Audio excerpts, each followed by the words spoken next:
siang Bapak dan Ibu sekalian. Hari ini kita membahas pelatihan kepemimpinan pengawas atau yang disebut dengan PKP yang terdiri dari 4 agenda pokok, yaitu pertama, kepemimpinan dan bela negara, kedua, kepemimpinan pelayanan, ketiga adalah pengendalian pekerjaan, dan yang terakhir adalah aktualisasi kepemimpinan. Saat ini kita akan membahas mengenai agenda ketiga, mengenai pengendalian pekerjaan. Dasar hukum yang kita gunakan adalah Peraturan LAN nomor 15 tahun 2019 tentang pelatihan kepemimpinan pengawasan. Sebelum saya ingin memperkenalkan diri, Assalamualaikum warahmatullahi wabarakatuh. Nama saya Adriananda. Saat ini saya bertugas sebagai Widya Iswara Utama di Badan Pengembangan Sumber Daya Manusia Kementerian PUPR. Mata pelatihan yang akan saya sampaikan adalah mengenai pengendalian pekerjaan, khususnya mengenai manajemen pengawasan.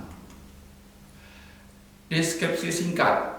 Mata pelatihan ini membekali peserta dengan pengetahuan tentang manajemen pengawasan dan kemampuan untuk mencegah terjadinya temuan pengawasan dan membangun good governance dalam pelaksanaan tugas peserta di instansinya. Tujuan hasil pembelajaran ini diharapkan mampu memahami konsepsi tentang manajemen pengawasan dan substansi pengawasan dalam kebijakan sistem pengendalian internal pemerintah atau yang kita sebut dengan SPIP, serta mampu menerapkannya dalam pelaksanaan tugas dan fungsi untuk mencegah terjadinya maladministrasi atau penyalahgunaan wewenang atau kesalahan dalam melaksanakan tugas dan fungsinya dalam penyelenggaraan pemerintah. Indikator hasil belajar diharapkan peserta mampu menjelaskan tentang konsepsi manajemen, konsepsi pengawasan, manajemen pengawasan, keempat, sistem pengendalian internal pemerintah atau kita sebut dengan SPIP, kelima, aparat pengawas internal pemerintah atau APIP, keenam, pemantauan hasil pengawasan, dan terakhir, ketujuh adalah pembinaan pengawasan pemerintahan daerah. Bapak Ibu sekalian, sekarang kita mulai membahas materi pokok 1, yaitu mengenai konsepsi manajemen. Dasar hukumnya dari manajemen pengawasan ini ada Undang-Undang 17 tahun 2003 tentang keuangan negara, udah ada juga Undang-Undang nomor 15 tahun 2004 tentang pemeriksaan, pengelolaan dan pertanggungjawaban keuangan negara. Ada juga Undang-Undang nomor 5 tahun 2014 tentang ASN, PP 60 2008 tentang sistem pengendalian internal pemerintah atau disebut dengan SPIP. Materi pokok pertama mengenai konsepsi manajemen. Di dalam konsepsi manajemen ada 4 hal pokok yang Bapak Ibu harus ketahui mengenai apa itu pengertian manajemen, unsur-unsur manajemen, fungsi-fungsi manajemen, dan prinsip-prinsip manajemen. Nanti kita bahas lebih dalam lagi tentang apa itu pengertian, apa itu unsur maupun fungsi maupun prinsip-prinsipnya. Pengertian manajemen menurut Terry menjelaskan bahwa manajemen pada dasarnya merupakan suatu hasil kinerja atas pahaman dan pencapaian hasil yang diinginkan melalui upaya kelompok yang terdiri dari pemanfaatan bakat dan sumber daya manusia. Sedang kalau Griffin mendefinisikan sebuah proses perencanaan, pengorganisasian, pengkoordinasian, dan pengontrolan sumber daya untuk mencapai suatu sasaran secara efektif dan efisien. Sedang Sondang Pesiagian menyatakan bahwa manajemen adalah keseluruhan proses kerjasama antara dua atau lebih yang didasarkan pada rasionalitas tertentu untuk mencapai yang ditentukan sebelumnya. Itulah pengertian baik dari Terry, baik Griffin maupun Sondang Pesiagian. Nah, kita coba berikutnya, apa unsur-unsur manajemen? Kita kenal ada 6M. Man, money, method, machine, material, market. Ada manusianya, ada uangnya, harus punya bahan, harus punya mesin, harus tahu metodologinya, dan punya marketnya. Bapak Ibu sekalian, dalam pelaksanaan setiap kegiatan, 6 unsur elemen tersebut di atas, man, money, method, machine, material, market, harus sangat diperhatikan untuk tercapainya suatu tujuan yang diharapkan. Jika salah satu saja tidak tersedia, akan dipastikan pelaksanaan kegiatan akan mengalami hambatan. Untuk itu, setiap langkah kegiatan ke-6 unsur elemen tersebut harus terlebih dahulu dipersiapkan secara matang. Nah, kita berikutnya, apa itu fungsi manajemen? Fungsi manajemen adalah elemen dasar yang melekat dalam setiap proses manajemen sebagai acuan seorang manajer di dalam mengelola manajemen dalam melaksanakan tugas di dalam mencapai tujuan organisasi. Dengan cara apa? Merencanakan, mengorganisir, mengkoordinasikan, dan mengendalikan segala sumber daya yang dimiliki. Itulah prinsip daripada fungsi manajemen itu. Nah, ada beberapa prinsip manajemen. Ada 14 prinsip manajemen: pembagian kerja atau division of work, keseimbangan wewenang dan tanggung jawab, authority and responsibility, disiplin, kesatuan komando atau unity of command, kesatuan arah, unity of direction, mengutamakan kepentingan organisasi di atas kepentingan lainnya atau individu, kompensasi yang adil, remuneration, sentralisasi, rantai skala yang disebut dengan skala chain, tata tertib, order yang dimiliki atau keadilan atau equity, stabilitas kondisi karyawan, juga inisiatif, dan terakhir adalah semangat kesatuan. Spirit the corps. Itulah yang kita bahas mengenai pokok materi pertama. Kita sekarang masuk pada pokok materi kedua mengenai konsep pengawasan. Ada 4 hal pokok di dalam yang akan kita bahas ini: pengertian tujuan, azas-azasnya, jenis-jenisnya, dan keempat adalah tahapan pengawasan.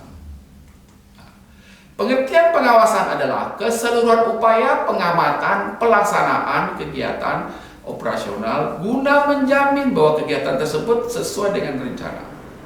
Sedangkan tujuan dari pengawasan adalah mencegah terjadinya deviasi dalam operasional pelaksanaan sehingga terdapat tingkat efisiensi dan efektivitas yang tinggi. Itulah tujuan daripada pengawasan. Kita mengenal ada 3 jenis pengawasan berdasarkan sifatnya: pengawasan preventif, represif, dan detektif. Apa itu preventif? Pencegahan. Apa itu represif? Kalau bila telah terjadi. Sedangkan detektif adalah mendeteksi dari sejak awal akan terjadi sesuatu. Nah, tahapan pengawasan ada 5 tahapan: penetapan standar, pengukuran pelaksanaan, membandingkan pelaksanaan dengan standar analisis, pengambilan tindakan koreksi, pemantauan tindak lanjut. 5 tahapan ini. Nanti kita coba masing-masing per kelompok, kita akan bahas bersama-sama detail per detail tahapan dari setiap tahapan ini. Itu yang disampaikan di materi kedua. Sedangkan materi ketiga kita akan jelaskan berikut ini mengenai manajemen pengawasan. 4 hal pokok Bapak Ibu harus ketahui dalam manajemen pengawasan. Bagaimana itu pengertiannya, bagaimana itu unsur-unsurnya, bagaimana itu tahapan di dalam manajemen pengawasan. Keempat adalah manajemen pengawasan sebagai bagian dari manajemen pemerintah dan bagaimana melakukan pembinaan dan pengawasan kepada pemerintah mengenai manajemen pengawasan ini.